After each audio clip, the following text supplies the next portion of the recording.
Okay, give me the cue. Okay, start. Okay, welcome back to another episode of Mamak and Muscles. I'm Dini, your host, and today I'm very excited to be joined by someone with running experience who's gonna talk with us a bit about running and his experience with fitness and exercise. So introduce yourself. Okay, so my name is Jinn and I'm 20 years old currently and I'm currently studying in ME 124. So as of now, I think like in 2025, I've been running training for almost 4 years by now. And I'm not much of a runner myself before 2021, and it wasn't until like I got through some videos about how to actually train for it that I started to get into running. But all this while, I do run, but not very frequently, maybe once or twice a month. And yeah, I think that's all the run training that I did. But I do play some other sports as well. So yeah, I think that's basically like a little bit of my background about how I got into these entire sports. I see. Okay, so what would you say? Like you mentioned, nowadays you still run like once or twice a month. So what would you say keeps you going to still run that once or twice a month, even if you're like busy? Oh, for running once or twice a month, that's like previously, but that's before I Okay. Yeah, before I started training seriously for it. But now, if I'm not injured, I usually run 6 to 7 times a week. Oh, Yeah, okay. for most of the time, anywhere from 100 to 120k, especially if there's upcoming races, Yeah, upwards of 130, 140. Yeah, that's a lot. yeah. So 6 to 7 times a week. Sorry, I misheard you. I thought you were running like once or twice a week. Nah, that's like before I started Yeah. serious training. So how do you do it? Like what keeps you going every single day to go out and run? I think like at the beginning it's a bit quite hard because physically your body couldn't adapt to that stress yet. But eventually, right, it's like your body has adapted to that training load. And because I do have a goal in mind, like I want to improve myself and I want to join outside open races, I want to win races and stuff. I want to create personal bests and all those. So that helps me to have like a motivation and a goal in mind, just so that I can actually work towards it. So I think that having that clear goal in mind about how I want to approach this helps make a lot of sense and helps give me a lot of clear directions on, even if sometimes it might be hard, but I know that I will always enjoy the feeling after I completed a run myself. Yeah. Yeah, sounds solid. I like what you mentioned about like, you know, especially today I feel like a lot of people feel like it's going to be hard, and many people know that running is hard, but that thought of running is hard keeps them from running in the first place. Yeah. So to the people who say that, you know, running is too hard for them, what would you say to them to get them to try?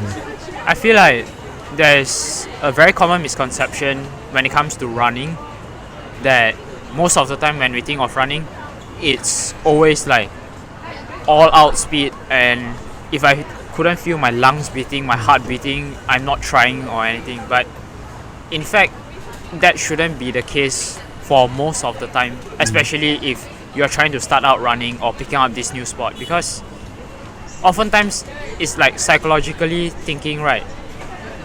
You'll notice that it's very hard to push yourself every single session day after day if you want to run super hard, that kind. And even for my training and even looking at the pros and how they train, we usually do a lot of easy runs. So no runs are easy, but easy runs to us is a little bit less intense than our speed workout days, and it involves at a slower pace. So for those that actually wants to start running, right, my best advice to you or my best suggestion to you is actually like just go out and you can start out at a slow pace, and maybe you can try a run walk intervals, like you run for 1 minute, you walk for 2 minutes, and then you repeat this for multiple times or multiple sets, like say 5 sets.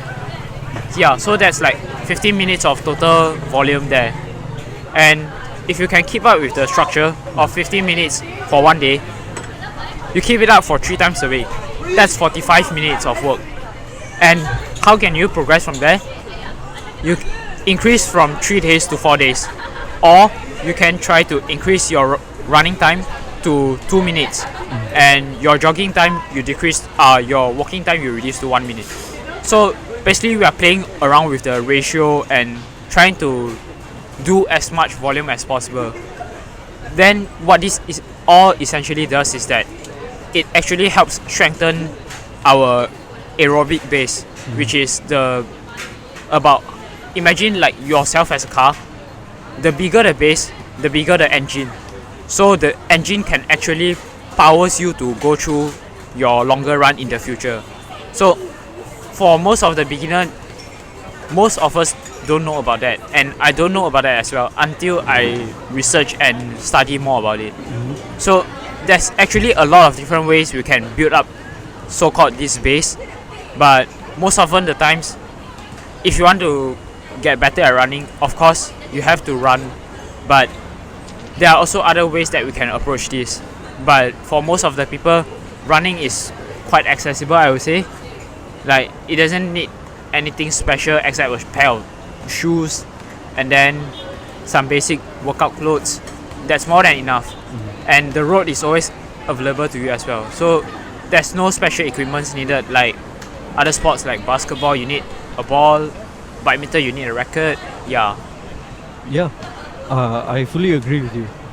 And I want to deviate from the questions really quickly because I like what you said about there's a very big misconception about when people think of running, it's always like speed. You know, if I don't feel my heart beating, I'm not doing enough.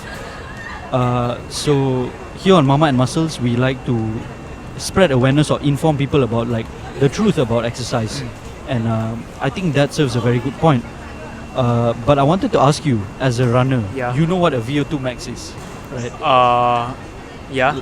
So how would you explain that VO2 max concept and running below the VO2 max to like a layperson? I would say that you can think of your VO2 max is like, because VO2 max itself is defined as the maximum volume of oxygen uptake by your body. So it's like how much can your body take up oxygen at per kilograms of your body weight per minute. So the best way to think of it is that it kind of correlates with how big your car engine is as well. Yeah. Of course, the engine big has a like benefit itself, that as in that you can take up more oxygen and your body can use that more efficiently as well. But sometimes, especially when it comes to more endurance training, VO2 max itself is not the sole determinant of how efficient a runner is as well. So while you can take in a lot of oxygen at once, your body is capable of handling that, but it doesn't mean your body can actually know how to process those oxygen. So in running terms, we have another one or another metric that we can track, which is known as lactate threshold. And what this lactate threshold means is that it is how efficiently our body can run until a certain point whereby lactate, which is the byproducts from kind of like the anaerobic metabolism, the lactate starts to accumulate and you start to experience this kind of like soreness, fatigue, and eventually you have to slow down. But lactate threshold is the thing that once you cross that point where lactate starts to accumulate, you'll start experiencing fatigue. But if you run below that point, you can run for longer while having the same VO2 max with the other individual, but maybe his lactate threshold is a bit lower than yours. So we can see that how this correlates to our running efficiency. Because if your body is actually very efficient at using oxygen to generate energy for you to continue to run, then the VO2 max will actually only matter a little bit, in the greater context. That's interesting. So Yeah. even like I never knew about that lactate threshold that Yeah. you mentioned. But yeah, I think that's a really good way to put it. Yeah. So going back to you and your personal running journey, Yeah. uh, you mentioned just now you first were like doing once or twice a week before you started training. Yeah. What were your personal, your biggest struggles, I guess, when you first started running? For personal struggles, I will say that it's more of a physical aspect, more so than a mental aspect. Because since young, I've been playing sports all the time. So I played badminton and then transitioned into football and then basketball and then into karate as well. So all the while I've been doing some kind of endurance training. So it's not so mentally taxing on me that I have to run for 30 minutes a day for today. But more so about the physical aspect of my body, that because running is a very high impact sport. Like every single step that you take is one pounding on your body itself. So your body is like made out of bones, flesh and muscles and stuff. So there's very high tendency to injure yourself at the beginning, especially if you start out too fast and too aggressively, or you're too ambitious. You will very likely suffer some kind of injury. So for me, that's the part that is limiting me from running more or running just enough, because I'm more afraid of injury. And for the beginning of my running career, I would say I did suffer a few as well, even though they are minor and quick to go away. But I would say that there's an adaptation phase for our body when we first start running. So it's always to start lesser than to start out too much too soon. Yeah. Yeah, that makes perfect sense. How would you say running has changed like your perspective on fitness, or just like on your life? I will say that not just running in general, but because the main form of endurance training that I'm doing is primarily running for the past few years. So from my perspective is that it teaches me a lot on how you can physically and mentally try to break through yourself. Because in a race, like, of course you can quit like mid-race if you suddenly feel out of breath, or of course if it's an injury, then there's just like no way around it.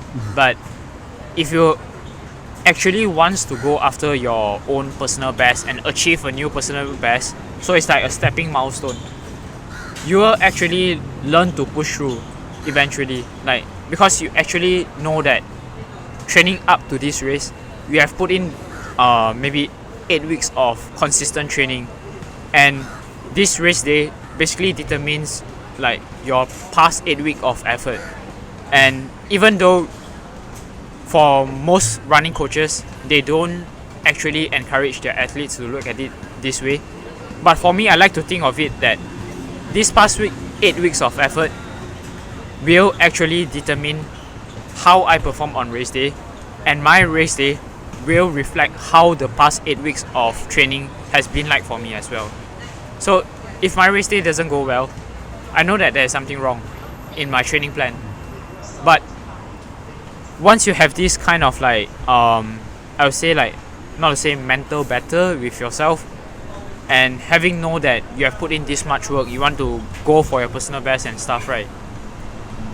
Even during the race itself, it gets hard, but you know that if you can put in this much work before the race day, you will be able to power through these few minutes of maybe either suffering or breathlessness or pain or whatever. You'll learn to and have the mental capacity to actually push through it. Especially you develop your mental endurance during your 8 weeks training plan as well. Yeah, so each session will teach you to become a better person, as well as allow you to learn more about yourself. I feel like that's the beauty in training for a race or just running in general. you'll learn more about yourself for every single run that you go out for. Yeah, I mean, for me, I'm a very very casual runner. I do like 5Ks at most, right? But what I can see is like the core principle of it is reflected very well in what you said, which is it teaches you to mentally persevere in like things beyond just running, right? Yeah. So yeah, I fully agree with what you said. So going back to your training, whether it's your like everyday runs or whether you're training with like for a specific run for a competition, do you usually train solo or do you run in groups? And how does that impact your motivation? For most of the part, or almost, I would say like 95% of my training, I'm usually doing it solo, and I didn't really find motivation to be like challenging aspect to me at all, because for one, I'm not based in KL and I'm from Penang, so I don't have a transport to like carry me around that often and that easily to like other maybe open stadiums to train with others. So the most accessible like route that I can use is where I'm living around now, which is around IMU campus here. So I will usually plus schedule got its own limitation. Like I couldn't control my class schedule, but I can control and schedule how and when to run and stuff. So the easiest way for me is usually just to train solo and find the closest route as possible and fit my class schedule and my training plan so that they can work together. And sometimes in cases like where it's really necessary, like I'm training for a race or anything and I have an 8 a.m. class, there's no way around it, because plus I'm used Bukit Jalil weather here around is quite unpredictable at times as well. Yeah, I believe you know that as well. Yeah. So usually in the afternoon, if it rains, I don't enjoy doing treadmill. So if it's an 8 a.m. class, no choice, but I have to wake up at 5, get my run in and get everything done before class, and then I can have the rest of the day free or just to attend classes and study and stuff. Yeah. Interesting. So in those like 5% of the time that you do run in a group, right? Yeah. Do you notice yourself thinking about it differently or running any differently? Is there any difference in the motivation or anything really? I would say that not much, because the 5% of the time that I'm training with is with other members from the athletics club, and most of the time they are short distance sprinters. So I'm still more or less doing workouts alone, but having someone else to spectate you will actually give you a bit of a motivation, and so you know you won't quit that easily as well. You know that someone else is looking at you, and you can just, when it really gets tough, right, you can just imagine as like, oh, they are looking up to me, so I have to be their role model to kind of like lie yourself into completing that workout. So yeah, I think that's the more of a mental aspect when I get to train in a group. But in terms of like open groups, I haven't have much opportunity to do that. Okay, understood. I know that you mentioned because you moved here from Penang, Yeah. and you know transport isn't that easy. I fully understand. Usually you take the closest route, Yeah. but in like your whole like running career, right? What would you say is your favorite place that you've run? What's the best that you've experienced? I will say that it depends on the type of run that I'm doing, because in Penang, where I'm living, the road is relatively flat, so it's very good for speed workouts. And there are like clear pathway that there's no transport, because it's a residential areas and it's completely flat. So it's ideal, very very ideal for speed workouts. Then, if for general easy runs, I will say that I much prefer around Bukit Jalil area and Bukit Jalil National Park, because at there will also be other runners present as well. So it actually helps keep things going. Like, you know that or maybe those are the same guys that are going to be running, and it also a great opportunity for you to socialize. So yeah, it just helps keep things going, like especially during easy days where workout seems less exciting because it's more of a constant pace kind of stuff. So you know that having someone else to maybe run with, even though you don't know them, but you can just kind of like tag along behind them. So it kind of still makes it easier for me to get out of the door and start my training as well. Yeah. Bukit Jalil, now that you mentioned, Yeah. I've ran there once, and bro, the inclines are no joke. Yeah. The inclines there. There are some kind of like steep hills section. Yeah. The inclines are no joke, man. So let's talk a bit more about post-run. Yeah. How do you deal with if, let's say, like when you used to get injured a lot more when you were starting, how do you deal with injury or even burnout, and like what's your recovery process like? I'm actually having an injury right now, and I mean, it sucks not to be able to run, of course, but from this, I think it's like almost 10 weeks recovery process. I'm 8 weeks in and I have 2 weeks left. I've eventually slowly come to terms with myself. Like, injury is all part of the process itself, and there's no way around it. If I know that I can't fully prevent injuries, but what I can do is like going to be doing anything that is necessary to be able to help prevent the injury from happening. So that comes down from like nutrition, including eating enough and doing your strength training, doing the gym work that is necessary to prevent your running injuries, and strengthen the few key muscles that are primarily or very actively used in running as well. I feel like these are the three main aspects that are going to help minimize the risk of injury, not fully prevent it. Because for my case, I myself didn't expect it to happen to me as well, and it just came out of nowhere. So there's the risk of injury, and there's also the risk of I would say everything when it comes to training. So I just have to learn to navigate through it one by one and focus on one thing at a time, I would say. And usually for most people, like for us mortals and not pro athletes,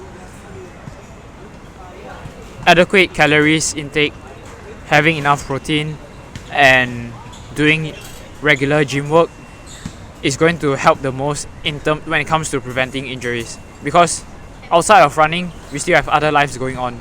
So what are available and accessible to the pros will not necessarily apply to us. So that's one thing that I have to keep remind myself, that not to compare myself with the pros. And I hope that this message can reach out to other runners that are like maybe experiencing this kind of stuff as well. Yeah. Yeah, I fully agree, man. Like, because you've been running for a while, and right now you're a student and transport is hard. So I want to touch a bit on nutrition, like you mentioned. What is your like day in day out diet like? What's your nutrition practices that you like to follow? Because you know some people different athletes are different. Like some people, they like to measure their food, down to the gram. Some people, they just eyeball it. Some people like to follow the macros. What about you? Because being a student, we don't usually have the privilege of meal prepping, making sure all our food is we don't really have time all the time. So what's your diet practices like? I would say that because having been tracking food and calories for a while in the past, for a few years consistently, so that gives me a general knowledge on nutrition, and also like maybe looking at this food or this drink, I can roughly know like how many calories are there. Is it more protein, high carbs, or high fats? I have all this basic knowledge in mind currently, so that actually allows more food freedom around, because I know that okay, maybe I ate more this for today, I just have to eat a bit lesser today tomorrow. Especially if you eat more one day, you will usually find yourself less hungrier the next day. So it's like your body is trying to naturally balance it out. So there's no need for us to freak out like, oh, I ate a lot more today. Like, there's no need for it at all. Your body will actually regulate itself, and you just have to trust and listen to your own body. But for most cases, my typical diet consists of like bread, white bread, whole wheat bread, any kind, because I'm a bread guy myself. I love it. Biscuits is another one, good for snacks, good for snacking, and especially if for me, like, I'm training like typical running week 10 to 12 hours, but now I'm injured, so I have to do a lot more like training to compensate for it. Training 14 to 16 hours a week. Yeah, great for snacking. Buy biscuits, prevent me from getting sleepy when studying. Having something to munch on. Yeah, then I mean, junks like chips and stuff, I do buy it as well. White rice is another one, staple. Vegetables, fruits, any kind that I can get access to. And most protein sources are eggs and chicken. And protein powder, very, very less. And when I do consume it, it's usually I mix it together with quick cooked oats. Yeah, or just like if I just want if I can't sit down for a one full meal, then I just usually shake it with water, mix it, and then drink as a recovery. Because again, we are not pros, we have classes, and sometimes by the time I finish a run, I'm left with like 30 minutes left until I attend my class. Fastest way to get in like some kind of nutrition, shake it up with a protein shake, and then just down it and then go to class. Even though might not be optimal to some other people or the pros, but if it works for us, then it works. That's my principle for the entire nutrition thing.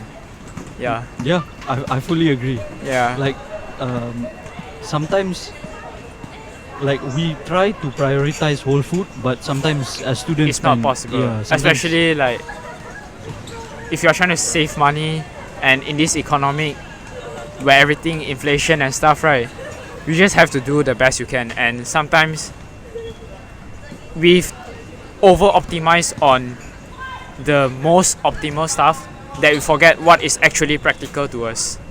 So that's the take home message for my part from nutrition. Okay. Well,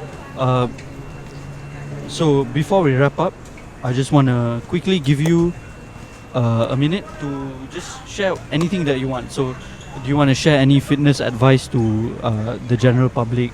Is there a message that you want to give to runners out there? Anything. The stage is yours. I feel like if you want to run, just go out to run. It doesn't matter the pace. It doesn't matter how fast or how slow you go. If you have the courage to actually put on your running shoes and go out to run, you are doing better than a lot, almost up to 99% of the population. And it doesn't matter the pace, how fast or how slow you go. And I promise you that no matter you're fast, no matter you're slow, most of us out there, we are just happy to see you out there. As a runner, from one runner to another runner, we are just happy to see you out there. And we won't actually shame you, like say, oh, you're slow, so you're not a runner. Because for most of the time, we know we are a beginner ourselves as well. So we know that how hard or how difficult it is to overcome the mental aspect of things. to actually put on your shoes and go out for a run. So if you actually want to start, just start and don't care about how others think of you, because chances are they don't even care about you in the first place. Yeah. Solid advice. Thank you, man. Thank you. Thank you for being on the show. Okay. Cut.